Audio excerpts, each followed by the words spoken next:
Ay, magandang hapon no, mga boss, mga kamping, mga kabunyog. Ay, salamat sa dumadagdag na subscriber, no. Maski pa konti-konti, okay na yan. Basta nagkakausap tayo, di ba, mga friend, mga kamping, mga kabunyog. Ang pag-uusapan ko natin ngayon, si Kibuloy na naman at si Digong, no. Maganda ho to. Pakinggan natin si Idol Christian Isguera. Interview niya ho to kay Barbers, no, sa Quadcom. One day ago lang ito, may 36,000 views.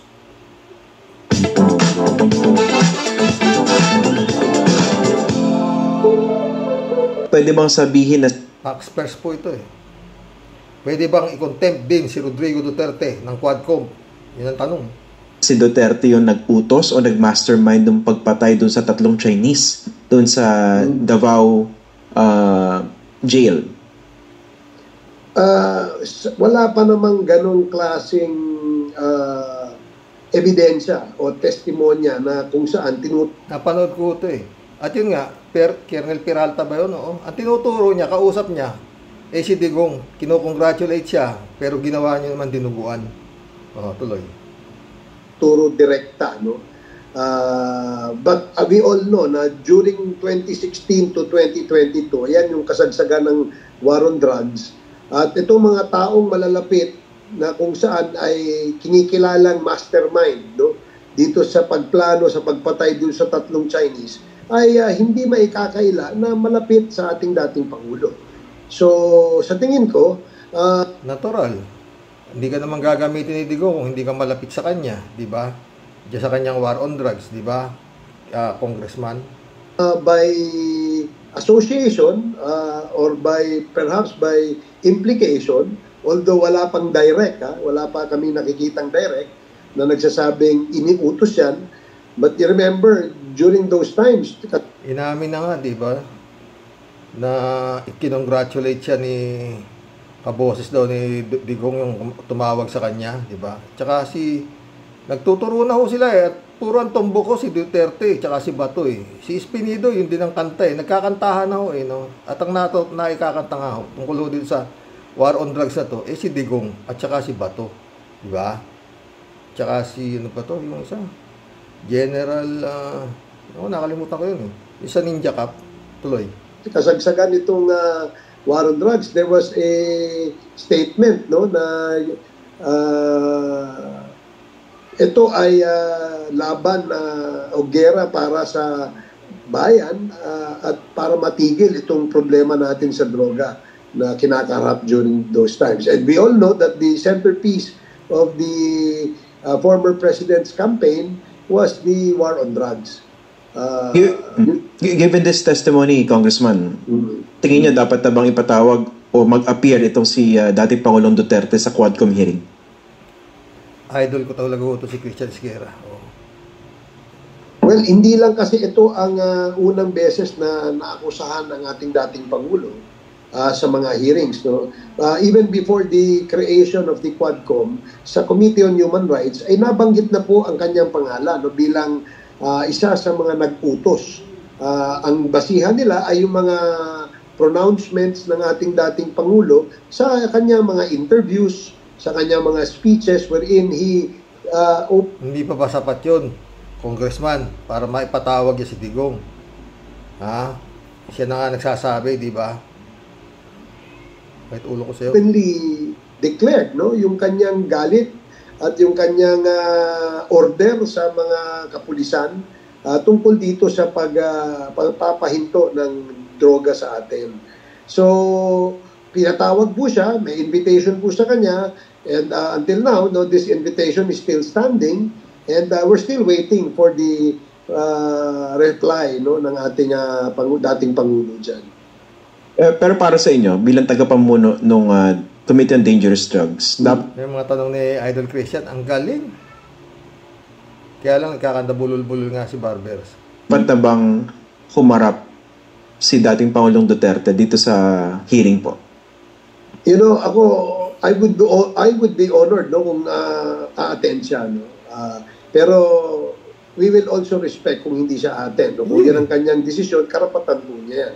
Pero kung ako ang naakusahan, I will find ways to be able to answer the allegations being hurled at me, especially kung seryosong aligasyon ito o akusasyon ito. So I will take advantage of the committee hearings being done either in the Senate or in the House of Representatives. Kung ako ito. Now you can... Sabi Congressman, no, na napakaseryoso ng mga akusasyon laban sa dating Pangulo. Pwede ba umabot sa sa punto na baka i-contempt siya ng mga kongresista kung hindi siya magpapakita?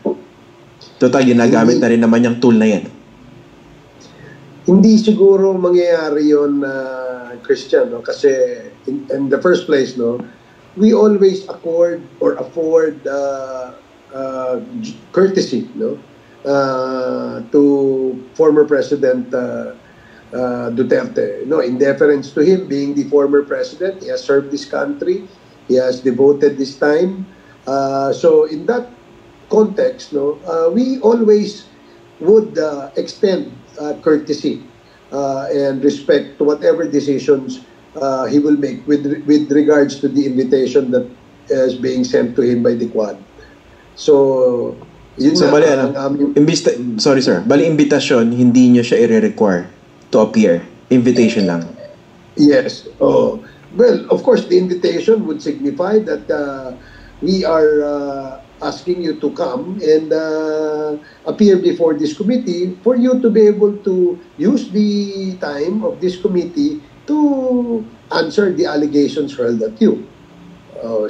Pero to the point na pag hindi siya sumipot, ay i-contempt namin siya, I don't think that would even be possible. Okay. Puntahan natin yung ano. Kasi baka, para ma-refresh din yung memory ng mga nanonood at nakikinig po sa atin. No? Tama na. Ang ganda na lang yun. Sa mga tuwid, untouchable pa rin si Digong. Diba? At yun nga, sa kanyang mga kapalpakan, nire-respeto siya ng itong Quadcom. No? Ewan ko, no, mga friend. Sila nagsasabi. Oo. Pero remember, si Pinoy, na wala namang pinapatay, walang lahat-lahat, nung pinatawag siya, hindi na siya presidente, pumunta siya. Ganon din si si Ochoa. O, di ba? Pumunta sila. O, dahil gagalit si Bato, di ba? At iimbestigahan doon sa PIDEA leaks. Ewan ko. Anyway, parang dyan kasi, sinasabi na hindi kaya si Digong ng batas dito sa Pilipinas. Tinuturo na nga siya na siya mastermind, di ba, kila Garma? Na kaya si Garma ang tumawag kay ganito, ganito, para patayin yung 3 incheck, di ba? Tumbok na pero wala pa raw direktang link, sabi ni Barbers, na si Duterte. Kinongratulate, tumawag pa. Doon sa warden nung kulungan sa Davao. Na yun nga, kaya lang ginawa niyang dinuguan, di ba? Yun ang sabi. Tsaka yun nga, marami na hong kanta. Kanta na ng kanta. Si Espinido, di ba? Ano sabi ni Espinido? Ang kapulisan ang isang malaking sindikato. Isa sa malaking sindikato sa bansa. Di ba? Tinuturo niya si Bato. Tinuturo niya rin si Duterte. Di ba? Kumakanta ho ito pa isa. Pag ito ang kumanta, mahaba-haba ho ikakanta nito. Ito yung isa. No? Pag ito ang kumanta, mga boss, mahaba-haba ho kakanta nito. Si Apong Ted San. Pakinggan nyo, Luzon, Visayas at Mindanao. Not guilty ang sagot ng grupo ni Pastor Apollo Kibuloy para sa mga kasong qualified human trafficking. 2 days ago ho ito. At merong 175,000 views. Not guilty, inihain ni Kibuloy at ibang akusado sa mga kaso sa Pasig at QC Regional Trial Court. Ang dami mga kaso. Pero not guilty lahat yan. Tuloy. Trafficking at sexual abuse. Iginit nila yan sa hiwalay na pagbasa ng sakdal sa Pasig at Quezon City Regional Trial Courts. Sa isang kaso, dumanas umano ang complainant ng pamamalo ng 2x2 Masela naman ang isa pang kaso na pagtitibayin umano ng 10 testigo. Nakatutok si Joseph Moro.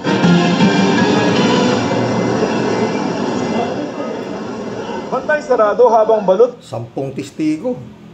Pucha, ano pa? Ewan ko, no? Pakinggan natin si Kibuloy. Maikli lang ho kanyang statement. Dati haba niya pag ginanggagago siya ng mga tao, di ba? Marami. Ako ang pinasok ng Diyos, asa loob ko ng Diyos. Ito, sandali lang ngayon. Wala, kundi. Dapat praise the Lord. Sabi sana niya ganyan. Patuloy mo. Balot ang mukha ni Pastor Apollo Kibuloy nang dumating siya sa Pasig City Regional Trial Court Branch 159. Kasama niya ang 4 na kapwa-akusado Si Ninja Turtle. Tuloy. sa kasong qualified human trafficking. Tatag lang. Ayon sa PNP request, Yun lang ho ang, ito naraan niyo eh. Doon lang ho tayo sa tatag lang. Yun lang ho kanyang nasambit. Tatag lang. Ha? Alam niyo yung 2 letra na yun, 2 salita na yun, malalim po yun. Tatag lang. Ha? Si Kibuloy, aminado siya na marami siyang kaso na dahil kay Duterte, nakakalusot siya. Karamihan ho, kaso niya sa Davao. Di ba? Kagaya yung kaso niya kay Amanda na rape. Dismiss. Ha? Ngayon, nabuhay dito sa Department of Justice, no? At yun nga, galit na galit sila kay Rimulya na dismiss na ikayan. Bakit nabuhay? Ilang taon na ikayan? Natulog na yan dyan. No? Ba't di matutulog si Digong ang nakaupo? Di ba? So, si Kibuloy. Sanay si Kibuloy. Sa madalit salita, mga friend. Sanay si Kibuloy na walang kwenta sa kanya kaso. Nung panahon ni Duterte. Iba ngayon, Kibs. Iba ngayon. Hindi lang natin malaman, ha? Kasi yung mga abogado ni Kibuloy, parang kung magsalita, talagang full of confidence sila na sa tambak-tambak na kaso na to hanggang sa Amerika, lulusot si Kibuloy. Eto may mga parating pa. Sabi nga ni Colonel Manantan na isa lang ang salitang katumbas na ito. Si Kibuloy, isang pedophilia. Mantakay mo 12-13 kinakabayo niya. Ayon sa mga sumbong, mga tren. Oo, Eto ngayon yan. Tatag lang, sabi ni Kibuloy. Hanggang saan katatatag, Kibuloy? Hanggang saan yan sinasabi mong tatag lang? Parang sinasabi ni Kibuloy na baka maubos ang tatag ko. Hindi malayo, sana mali ako. Other way around, sana tama ako sa aking bolang kristal. Na baka ito ang kumanta. Mahaba-haba ho ang kanta nito, marami hong iaawit ito. Alangan naman, kayo man to. Kasama kita sa ginhawa. Ngayon, pababayaan mo ba ako? Wala kang gagawin para ako ay maisalba? In the sense na talagang kung tutusin mo, parang si Digong pa nagturo dito kung nasaan to eh. Diba? Sinabi niya, nandyan lang yan sa Tamayong, hindi yan naalis dyan. Diyan siya maginhawa eh. Diba? Sinabi niya yan. Ngayon, ito nahuli. Alam niyo mga friend, underestimate niya ni Digong siguro alam niya hindi mangyayari itong nangyari na to sa totoo lang. Kasi nga unang punta, ilang kapulisan hindi nakapasok. Mamaya eto si Alpau, NBI, 20 sila, 10 lang pinapasok. Ang tibay ng mga private army ni Kims di ba? Mga kanyang mga kampon. Yung kung anong gusto nila, yun ang nasusunod sa kanyang yung mga umaaresto sa kanya, di ba? At saka yun nga. Hindi nila akalain yan. Kaya nanginig sila nung nagbigay na ng ultimatum si General Torre, no? Binibigyan kita ng 24 oras, Kibuloy, pag di ka lumabas dyan. 5,000 na yata, 4,000 na yata, more than 3,000 na yung nandoon na kapulisan. Milyon na ang inuubos sa pag-aaresto na sa isang baliw. Sino hindi kakabahan? Magkakabukuhan na. Sabi nga ni General Torre, yung hinaharangan nyo na yan, papasukin na namin lahat yan, mga lugar na yan. magkakabistuhan na. Marami na hong nabiso si General Torre. Yun nga, yung kanyang kaharian na napaliligiran ng mga anghel, ng mga kwarto ng mga anghel, ng mga minor de edad. Nawala, 15 ho yung pagbalik nila, i-rescue nila, wala na. At hanggang ngayon, gusto pa nilang i-rescue yung mga bata doon na nandoon na hindi na marami pang sabi ni General Manantan, ni Colonel Manantan, no? Kaya eto mga friend, pag si Kibuloy ay nabasahan ng guilty beyond reasonable doubt at nasintensya nito, papasok ho ito doon sa kinalalagyan ngayon nung kanyang mga kampon. Yung mga Canada nandun na ho yata sa sa Pasig City Jail. Parang gano'n, nandun na ho sila sa loob. At yun, siguro umuusok na yung isingit nila sa init dahil loaded ho. Wala ho sila sariling kwarto ron. Gaya ang sabi nung mga mga kapulisan sa jail na yon, kung yung walang special treatment dito, patay kang bata ka, di ba? Ang hinahanap nitong abogado ni Kibuloy, kailangan ka may sounds, may TV, may wifi, may init, wala siyang kausap. Ayan mo, attorney, your wish is your command. Pagpasok niya sa city jail, marami na siyang kausap, no? At doon natin makikita kung ano yung sinasabi ni Kibuloy, na tatag lang. May laman yan. Baka pag naubos ang tatag ni Kibuloy, magkakante ito. No? Na biglang na ako'y ginamit lang, mga ganon, Hindi malayo yan, mga friend. Hindi malayo yan. Hindi malayo yan. Marami-raming ikakanta to. Oo, ewan ko lang, pag ito'y kinanta na ni Kibuloy, hindi pa rin patatawag ito si Duterte sa Senado o kung ano man. Pero sasampahan ho yata ng kaso Kasi isa siya sa parang nagkanlong dito sa fugitive na si Kibuloy. No, yung obstruction of justice yata, nabasa ko na isasampang kaso. Dun sa napanood kong vlog, kila Atty. Enzo, no? No, yun. Tsaka yun, yung mga napundar daw ni Kibuloy. Imposible mo mapundar yan. No? Abuloy, tsaka nagtitinda ka ng kakanin, makakapundar ka ng ganung bilyon-bilyon ng alaga ng property. Alam niyo talagang pag gumalaw ang kamay ng lumikha, tapos ka. Totoo yan. Oo. At mukhang plano pang i-extradite na ito sa Amerika, to si Kibulog na to. Hindi ka pa rin kakanta.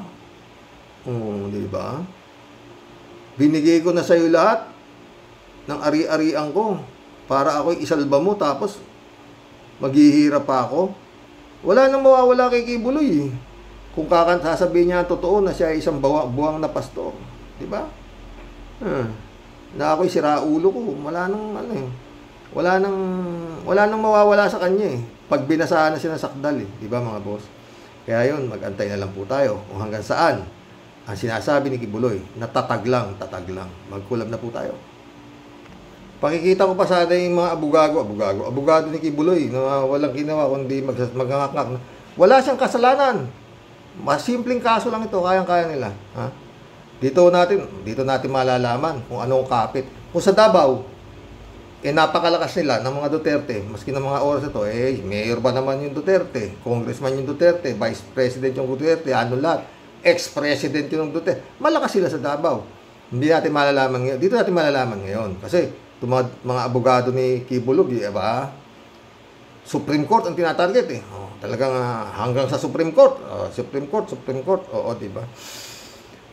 May mga iniwan yatang appointee si Digong dyan sa Supreme Court. Dito natin malalaman kung ano ang tunay na batas. Anyway, may ICC pa naman kung sakasakali. Pero sa dami ng katakot-takot na nakasampang kaso, dito kay Kibuloy na puro mga rape, kung ano-ano, I doubt na kaya ng Supreme Court na pawalang sala ito si Kibuloy. Hindi ako niniwala doon. Ano, walang Diyos? Diba mga bre? Binaboy mo Diyos eh. Diba? Kaya yan ang anabot mo. Pero antayin nun natin ha, hindi malayo yan. Nagkakantahan na po sila. Pag si Kibuloy ang kumanta, Ave Maria.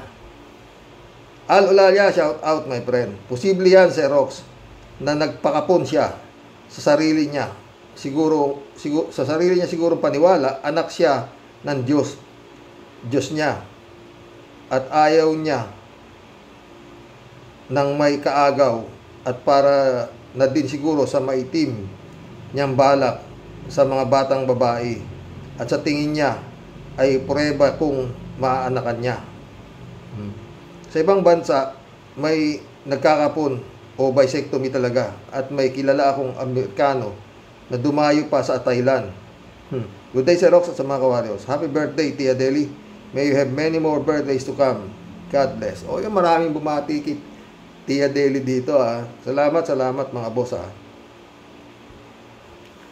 Anita Japon, shout out. Happy birthday sa'yo, Tia Deli. More good health and to add more years to come.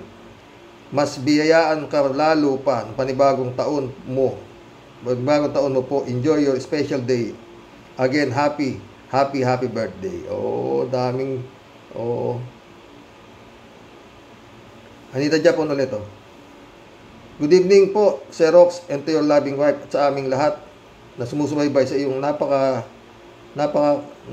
nakakapagdulot ng maraming ligaya sa aming kalungkutan at nadadagdagan ng aming kaalaman sa mga nangyayari sa ating kapaligiran. Keep it up. Stay safe. Keep healthy kayo ni loving wife. Paalala ko po kay loving wife mo po, Sir Rox, iwasan ang stress. Oh, yun nga eh. Si Doc Willie Ong, sa sobrang stress, nagkaroon ng cancer po. Ipagdasal po natin lahat na magbilagro sa Kanya, ang ating mahal na Panginoon, para sa kaligayahan niya. Nagkemo po siya at biglang payat po niya. Pray for him. Stress is not good in our health. Iwas po tayo lahat dyan. Yun nga, ako nga ganun eh. Kaya lang, pag hindi na ako magpapatalo sa stress, tumitingin na lang ako sa mga mas may problema sa akin, nawawala yung stress ko. Ganun din gagawin nyo, ha? Pero okay, pag napatalo ka sa stress, patay ka dyan. Yung stress, at saka yung depression, yun ang mabigat. Marami yung nagpapakamatay dyan sa depression.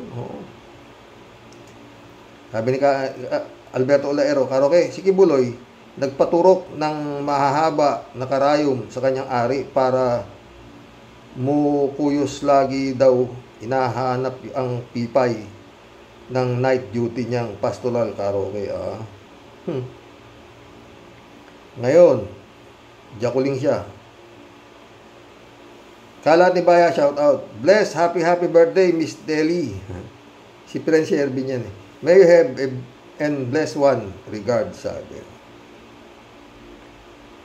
Marilo Pabianak, shout out, ha. Blessed Sunday po tayo sa mga kawaryos. Ang nagpapakataas ay ibinababa at ang nagpapakumbaba ay siyang itinataas. Ito na ang maliwanag na nangyayari sa fake pastor na ito. Ang karumaldumal pa din yung ipinapalaglag niya ang mga walang muwang na anghel. Sabihin pa yung panghahalay sa mga batang inosente. Yung pang-aapi niya sa mga workers niya, maliwanag po siya ay dami ng kanyang boss.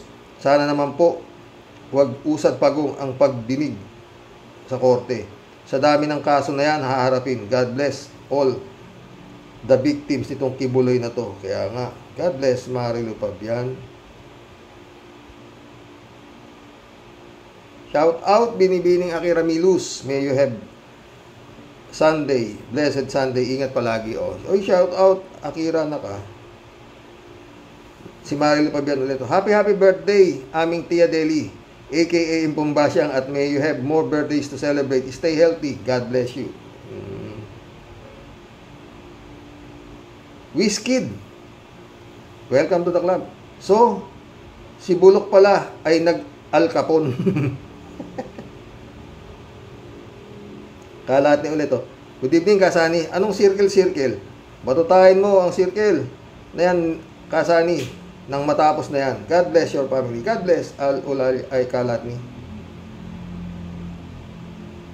Julito Rubilo, shout out. Brother Roque, binayaran ng milyones ang mga abogado. Kaya lahat katotohanan ay pinasisinungalingan. Kahit alam naman nila ang totoong pangyayari. Basta bayaran ng malaking halaga. Ang baluktot tinutuwid. Ang tuwid binabaluktot. Totoo yan. Tignan mo si Harry Roque. Dating human rights advocate yan. O, ngayon, ano na, ex na lang. Ex-human rights. O, pero nung human rights advocate siya, hindi siya yumaman. Ngayong ex-human rights advocate siya, aba, 125,000. Naging 67 million. Pero hindi niya maipaliwanag. At sa mga ano ito, nagtatago na siya. Ang problema, siguro, sabi niya, ano ba? Alam nga namang, kayo lang marunong magtago. Marunong din ako. Baka nandyan yan. Sa kingdom. Ganti niya sa Davao, baka nandyan lang yan. Noel Tenko, shout out. Baka nag-import ng ginseng niya si Kibuloy sa China. Naku, patayan Noel. Siguro yung mga 5 alipores niya doon. Sa Pasig City Jail. Naku, taragis. Karamihan ho sa mga ganyan natutulog na ho sila para sa sardinas sabi nga nung abogado ni Kibuloy, hindi siya sanay sa ganyan. Talagang sanay siya talagang para siyang nasa langit sa kalamigan at may mga iba-ibang anghel ang katabi niya gabi-gabi. Well, take ko nito. Baka nang makipagkasundo sa demonyo si Kibuloy ay bawal siyang magkaanak at ibibigay sa kanya lahat ng yaman, pero sa huli ay parurusahan din siya. Yun ang nangyari. Well, kasundo ba naman siya sa demonyo? Diniloko lang siya ng demonyo, di ba? Joe Quijano, shout out. Sama na din kayo sa Oyo, Batok, Gimo, Bongo, at yung 2 abogado. Yun nga, para may kausap, di ba, Joel? Ay, Joe Quijano, ha? Romeo Media BI. Welcome to club, Romeo Media BI.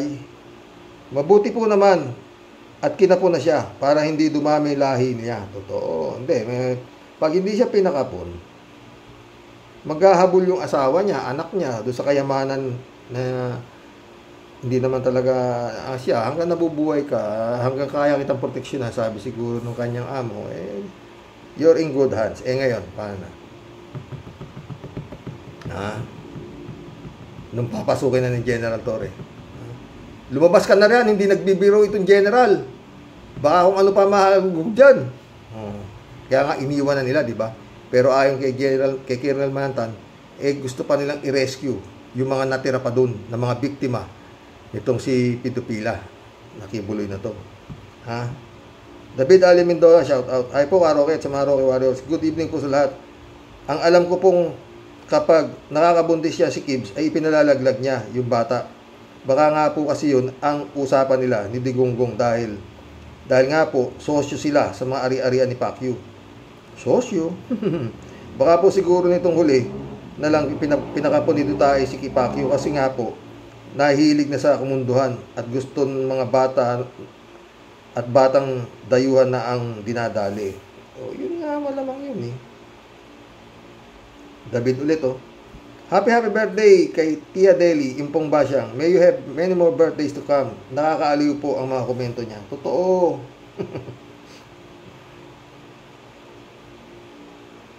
Librado Lutubigo, shout out.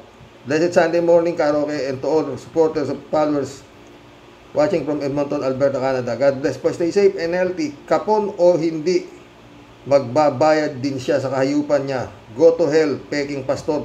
Remember, wanted ka sa FBI, Judas. Totoo. Librado, kontakin mo si Joral Jelly, saka si Rowan Jelly. Nandyan sila. Sa Canada din. Joral, at saka Rowan, Ang anak-anakan ko yan dyan, Jokiano ulit, Mas okay kung morgue arrest kesa hospital arrest. Ayun. Para matahimik na ang bansa. Mas okay kung morgue arrest kaysa hospital arrest. Shirley J. Sir, shout out. Sino ba naman ang hindi ma-stress sa pakikinig sa mga kahayupang ginawa ng sintu-sintu na yan? Ewan ko na lang kung anong mararamdaman ng mga magulang ng mga bata na yan.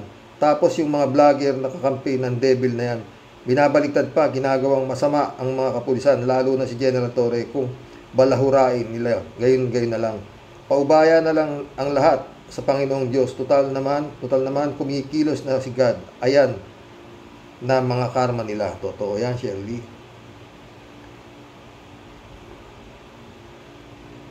Shout out, Rosie. Marilu Pabian ulit, Nasaan na po kaya, tay? Yung talagang pamilya niya. Bakit kahit ni isa walang lumilitaw? Yun ang tanong Yung gaano pa man kasama kapatid nila, bigyan nila ng moral support. Baka sakaling maantig ang masamang puso niya. Siguro dito. Siguro pag nabigyan na siya ng sentensya, baka dadalawin na siya ng mga kapatid niya.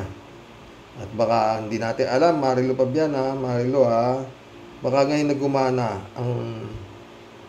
Sabihin mo ng totoo na hindi sa'yo lahat. Na wala ka namang ari-arian. Na ikaw isang peke lang. Diba? Malay natin. Wala namang naghihirap ka dyan. Samantalang di mo lang kayo binigyan. David Ali Mendoza. Karox, sabi ni Kibaliw, ay imitate Christ daw. Imitate Christ daw po. Sus Mariosep, ako ang natatakot sa mga sinasabi niya. Wala si Pacquiao sa kalingkingan ni Jesucristo. Tapos sasabihin niya, nananahan sa katawan niya. Ayoko na pong magsalita at magiging kalapastanganan sa ating Panginoong Jesucristo. Baka magkasala pa ako. Totoo, walang iya talaga. Shirley J. Sir ulit Nagtatanga-tangahan lang yung nagtatanggol dyan sa hangal na yan. Pera-pera na lang lagi. At yun nga po, Karox, kung sa ibang bansa yan, hindi naaalis ang mga pulis dyan. Hahalukain nilang lahat kung ano pang nandyan. Dapat buwagin na yung kulto na yan. Tama ka po, Karox. Sindikato yung mga yan. Totoo yan, Shirley, nung papaalam. Alam mo dyan ako Alam ko. Tsaka si Digong, yung ang kapa, milyon din ang naloko. Ang mga naniniwala doon kay Apolinario. Oo. Divine Wilson, shout out. Lahat ng rapist, ang panakot, papatayin nanay at kapatid. Totoo yan, Divine. Apolinar Tolentino, shout out. Karox, paalala lang, huwag mong masyadong talakayin si Kibs. Baka mahawa ka. Malakas makahawa ang depresya niyan. Ikaw naman. Hindi, malakas ako dyan. Nicolas Hilario, shout out Nag-brown out to Dudugtong lang siguro na anak ko to. Sabi ni Nicolas, sarap kompyangin sa punong tenga mga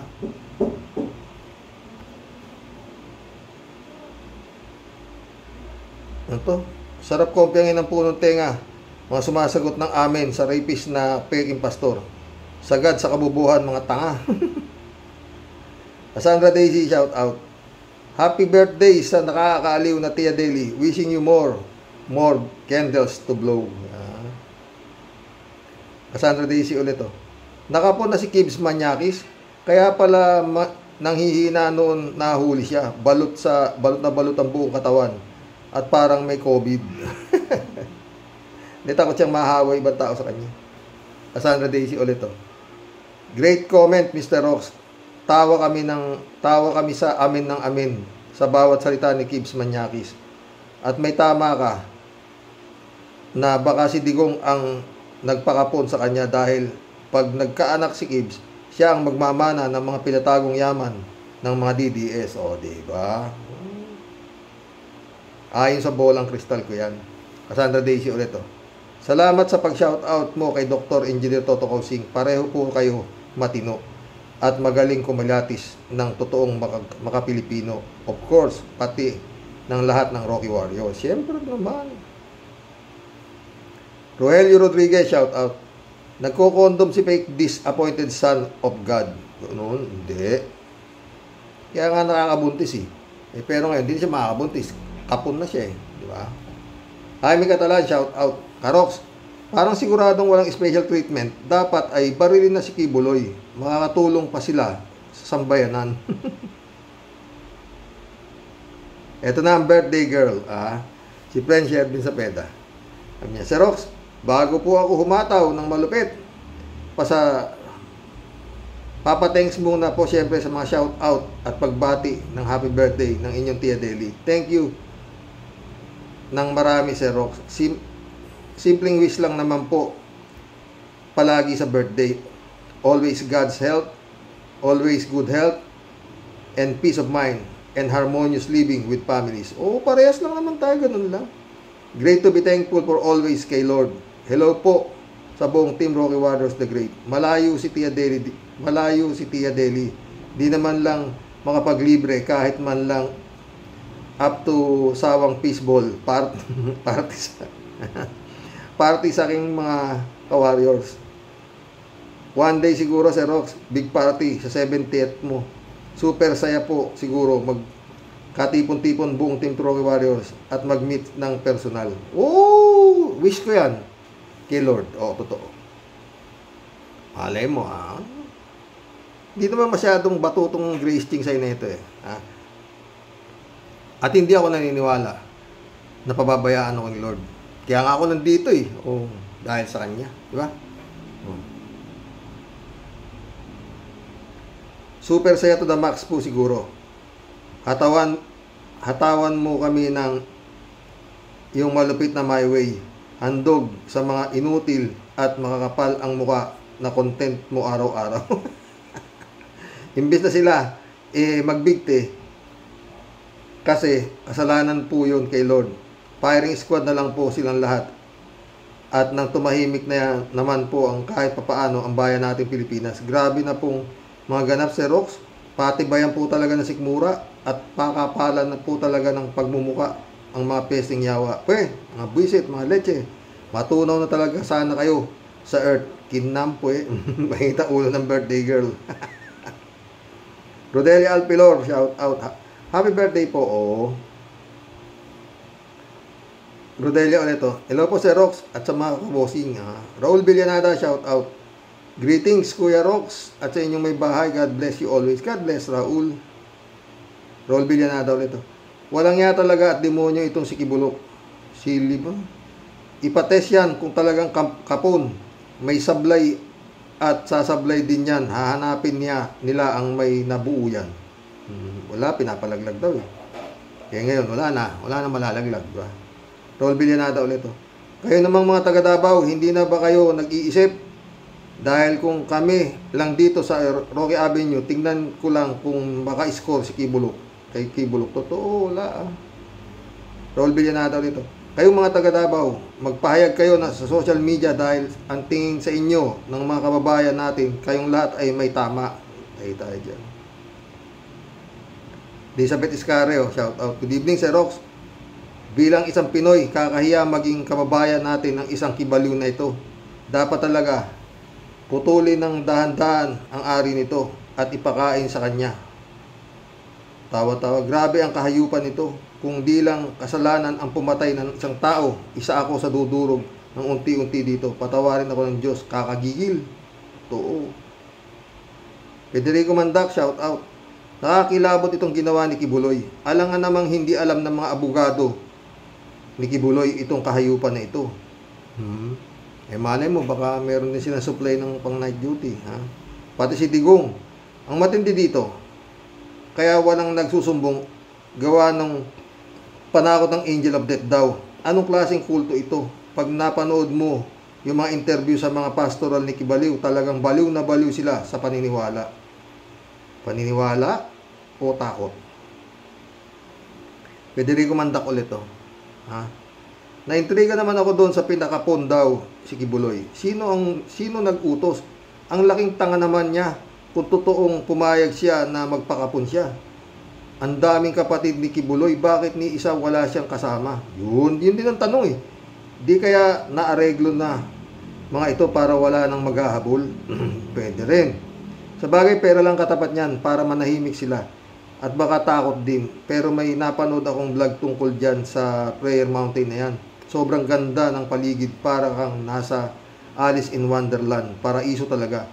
Lalo yung mga bila, labas pa lang mapapanganga ka na sa ganda. Totoo, gate nga lang milyon na Kaya magtatanong ka, saan galing ang pera ni Kibuloy? Sa abuloy? Sa benta ng otap? Wow, umpisahan ko nang magtinda ng balot. Ako yun nga diba? Chopisto Bunaaw, shout out. Good morning kuya at sa mahal na asawa at mga ka-warriors. Grabe po kuya.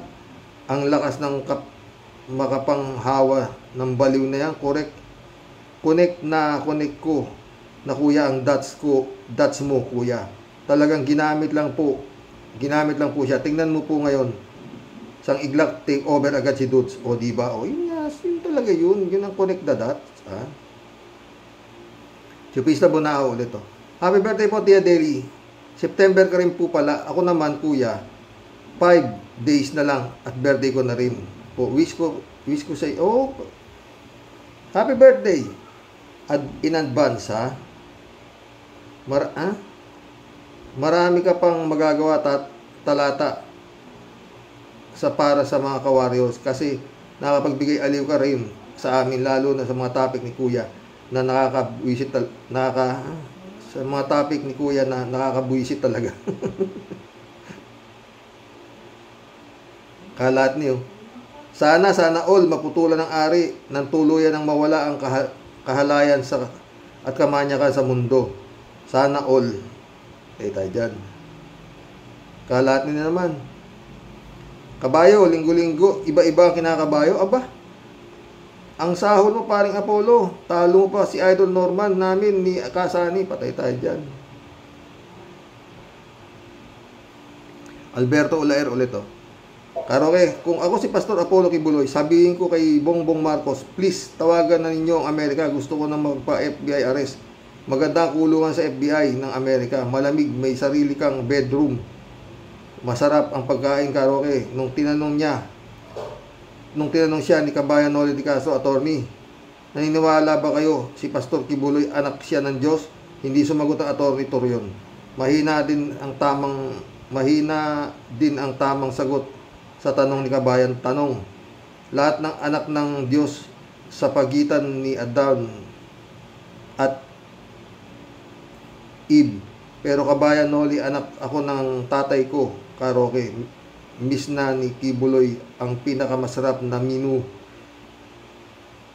na luto ng may kapal. Patawarin sana ako ng Diyos, Karoke. Matay tayo dyan. Ted, shout out Ted. Nakapon daw si Kibuloy, Karoke. Napadaan daw sa mga nagkakapon ng baboy. Napagkamalan. Ted ulit Ito naman si Trump, habulin ng bala. Nitong linggo ng hapon, naglalaro ng golf sa Florida Golf Club. May bumaril na naman sa kanya. Hindi naman tinatamaan. Ano ba to? Nasintado yung bumaril sa kanya dati. Taplis no? Saan ba? Sa bandang ulo ba? Taplis. Mukhang malakas kay si Trump Kay Kibuloy. Patay tayo. 3J's Hope, shout out. Happy birthday to Sherby Sapeda and to all birthday celebrant. Stay healthy and keep your faith in the Lord. May He grant your heart desire, long and joyful life. No. 3J Show po rin. Hello, Sir Rox. Remember nang mag-testify sa Senate ang mga nabiktima ni Kibbs ng rape, nakamas sila at nag-complain ang mga kampo ni Kibbs. Now, si Kibbs sobrang balot na balot ang buong muka. Bakit hindi nila sabihin kay Kibbs? Bakit nila sabihin si Kibbs na alisin ang balot sa mukha? Nahihiya ba?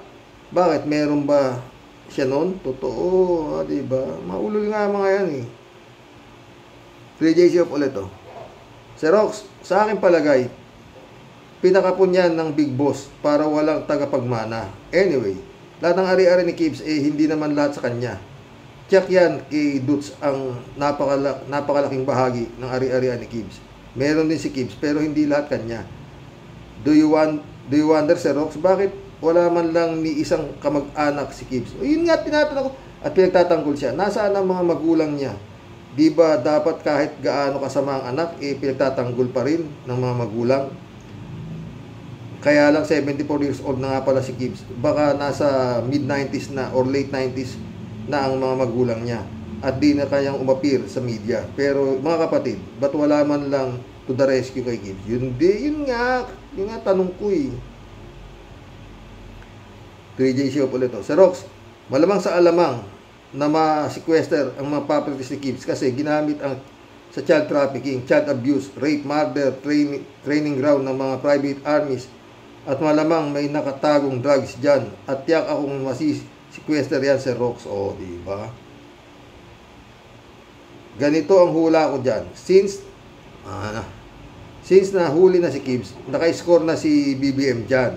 Number 2, sunod na si Dutz sa ICC ang cooperate dyan. Kasama sila Bato, Bongo, baka kasama pa si Sara Pusit. Number 3, kapag nakasama sa list ng ICC si Pusit, good yan kay BBM pag hindi tuloy ang impeachment kay Pusit. Number 4, kailangan ma-impeach ang Pusit kasi mature candidate yan. Delikado si BBM dahil ang China ang gagalaw para manalo yan sa 2028. Oh. Number 5, pero panayang bagsak daw ng survey, di ba? Oo, di ba? At mataas ang survey ngayon ni His Excellency, ha? Number 5, ha? Walang problema si BBM sa Kamara, pero sa Senado, may kakampi ang Pusit. Kaya 2025, by hook or by crook, BBM Senate candidates ang kailangan manalo. Kailangan si BBM ng talino dito. Yun nga, di ba? 3J show ulit. Alam mo, Sir Rox, sa palagay ko, si Atty. Torion, umiikot na rin ng puwet. Di malaman kung ano pa ang kanyang magagawa para ipagtanggol si Gibbs. Aba, nag-iisa lang ba siyang abogado ni Gibbs at meron pang isa? Meron si Torion, no? Dalawa sila. Si Haring Roque naman, di maaasahan dahil sarili nga niya, namumroblema na. Dadagdag pa ba si Gibbs? Ay, Haring Roque. Si Haring Roque lang naman sana ang pambato ni Gibbs at Dutz dahil magaling ang abogado. Sa totoo lang, kaso matalino man si Roque na isahan din. His downfall is his ex-R de la Serna. Tawa-tawa ka dyan, 3J Shoop. 3J Shoop ulit, ha? Si Rox, palagay na natin tumakbo si Haring Roque sa Supreme Court. Siyempre, tatakbo pa ba rin naman ang mahaba-habang panahon para madesisyonan yan. Kaso, kung mauna ang ICC at madagit na si Dutz, yung mga appointed ni Dutz sa Supreme Court, makakahinga na rin ng maayos at makakadesisyon na rin ng walang takot. Kaya delikado si Roque dito. Final na yan. Kung madesisyonan ng Supreme Court, kaya dapat payuhan na rin ng ibang kaibigan ni Roque na sumunod na lang sa Kamara at baka malibre pa siya sa pagkakakulong. O, diba? 3J show ulit. Pero okay, palagay na nating hindi talaga katalinuhan si BBM. Pero si FL Lisa, matalino at tiyak, ina-advisean niya si BBM what to do. They have to eradicate the Dutertes by all means. At marami silang kakampi to do it. Kasi kailangan nilang magtagumpay dito. Kung di lahat ng kumakalaban sa mga Duterte, sino man sila, saan man sila, hahantingin yan. At alam mo na ang susunod na mangyayari. Kaya we need ICC. O, diba? Totoo yun. Shout out Michelle Edwin. Joe Flores. Pastor Jun Lagon. Shout out my friend. Jeff Ramos na shout out, ha. Mission accomplished, mga boss. Oo, hanggang dito na lang po. Hanggang bukas. O, ito yan. Makakasingi tayo mamayang gabi ng isa. Di swerte. Ay, nako. Hirap na tumatanda, mga boss. Magandang hapon po. Gabi na siguro to pag na-upload to. No? Yan, antayin natin. Hindi malayo mangyari yan. Pag nabasahan na sakdal si Gibbs at nahirapan na yan, nawala na yung tatag, baka magkakanta yan. aminado naman siya na ilang beses na siyang sinagip ni Kibuloy sa mga kaso.